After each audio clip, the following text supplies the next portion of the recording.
Live from Auburn, the sports capital of Alabama, this is The Drive. The Drive on ESPN 106.5 and online at ESPNAU.com. To be a part of The Drive, call 334-321-1390, toll free at 888-382-7502, or email The Drive at ESPNAU.com. Welcome back into The Drive. It is a Thursday. It is a chilly Thursday. Things are warm here in the palatial studio of the Auburn Network, Studio A, where we broadcast The Drive. And I'm very excited because we are beginning this is a new chapter in The Drive. We like to do things just a little bit different from everybody else, and because of that, we kind of feel a natural affinity to others who do things just a little bit differently, and that would be our good friends over at the War Eagle Reader. So we have a brand new segment called It's Pronounced Jordan. That's the name of the segment. That's the name. Jeremy, welcome. How are you, sir? Great to be back again. Glad to have you back. Here's what we're going to do. As soon as I actually get interns, it's the first week of class, so I don't have all my interns lined up yet. As soon as I get interns to take care of all of the heavy lifting and the manual labor, then I can play around. We're going to come up with a nice, fancy little intro thing. I know. I was thinking about one. I had a podcast thing on the site that we were trying months ago. And it feels like years, doesn't it? It might have been years. I'll think about it. But it was Pat Dye's famous the locker room speech after the '86 Iron Bowl. Yeah. Right. And we took the dang thing home. Yeah. We had that. I got a guy to help me put the 1812 overture. Oh, nice. To blend that together. So I don't know, maybe something like that. We'll put something together. We'll put something together. And I've got a file of Suge actually saying, pronouncing his name correctly. Jordan. I thought bringing in the new defensive coordinator there, and Ron and Anders and I talked about this yesterday. Yeah. He hit a lot of the details right in his opening press conference. Now, he didn't go crazy and give a big War Eagle, but he also didn't call us the War Eagles, and he didn't call it University of Auburn, and he pronounced it Jordan Hare. That's good. You do all those things. That's a good first step. The coaches always usually get it right. Yes. The players, it's 50-50. But it really hurts when they've got some, like a, Miss Auburn representative or something on ESPN. Yes. And you just want to. Oh, I know it. We need to be kind of. We need to get elitist about this. I'm with you.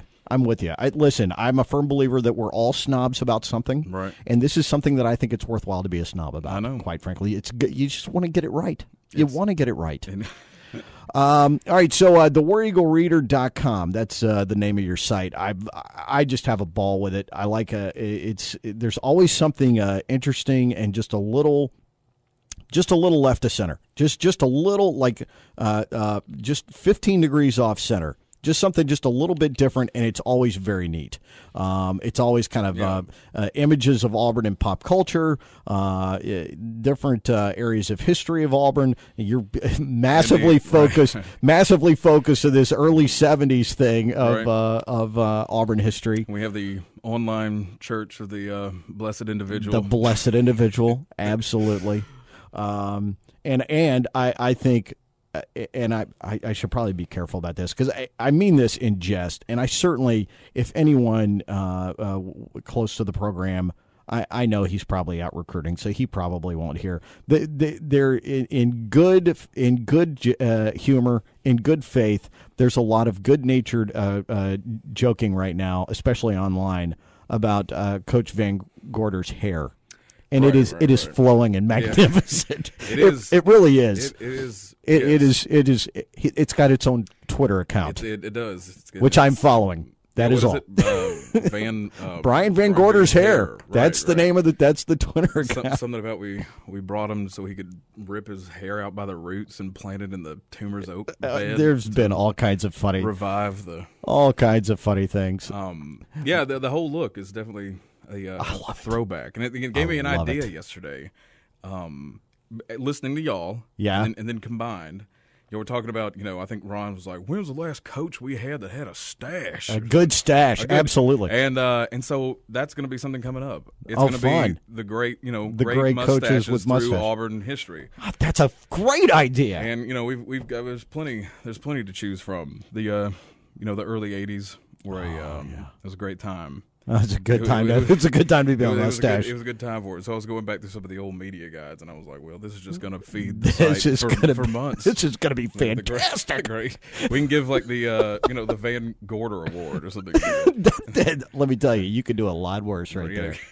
All right, so for this first installment of It's Pronounced Jordan, what do you got for us? What area are we going to tackle today? Well, recently. And it's been, on the site for a while, various kind of looks into just weird mascot, blips here and there that you kind of forget about. Yeah. We think Aubie, Aubie now and forever, and we've got him, he's winning awards and he's, and he's literally his own thing. Yeah. But there was all this stuff pre-Aubie, when we're trying to find our way and get an identity as a team, and back when the whole Tigers versus War Eagles things wasn't this hardcore, had kind not of been clearly, you weren't going to get a letter from a lawyer, you know what I mean? Like if you like referred to us as like War Eagles, and when hats, were printed with War Eagles, we keep it quiet.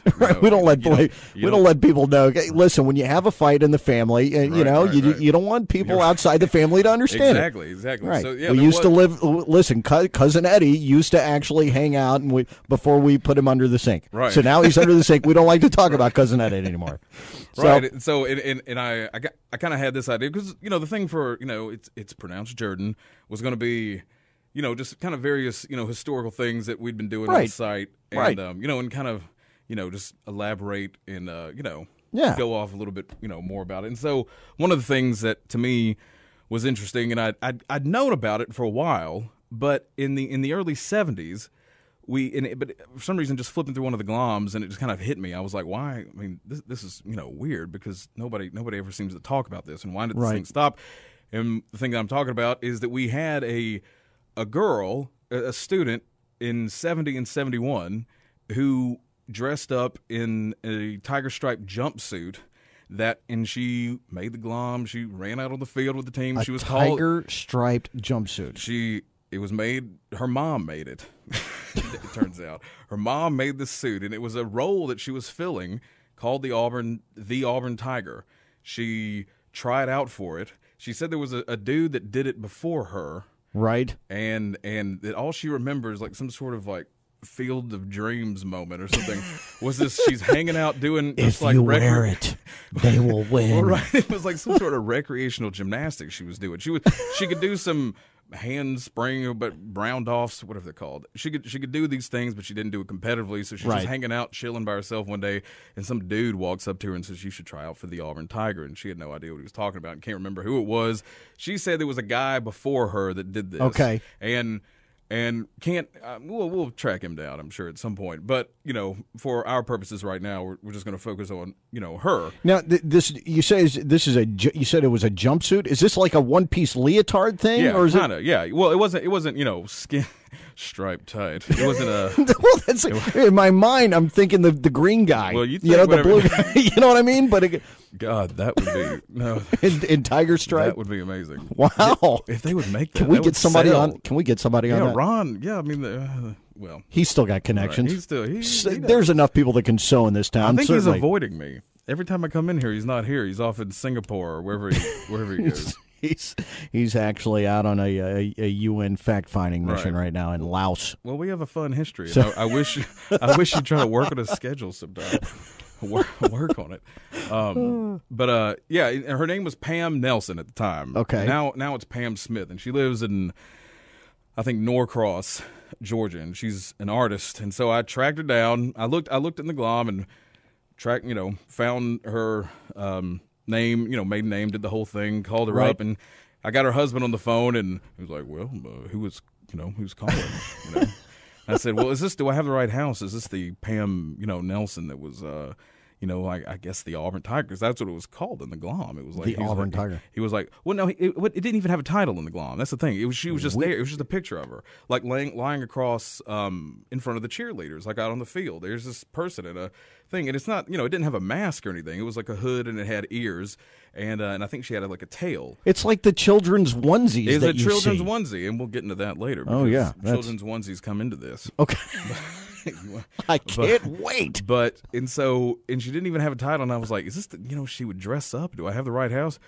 She was the Auburn Tiger, my wife. That's how we met, and all of a sudden, he was very proud, and you could hear. And the whole time I'm talking to her, he's like, tell them about that one time. Like he's, in his mind, this is like a thing that needs to be like remembered. Well, absolutely. If you're married to the Auburn Tiger, I mean, come on. Right, and that's the name of the post. My wife was the Auburn Tiger. That's what he said, and I was like, well, that's got to be in there. Sure it is. And anyway, so he, so her name, Pam Nelson, and she was listed in the 70 glom, no, the 71, and then the 72 glom, and so she did it for 2 years, and she was the only person that tried.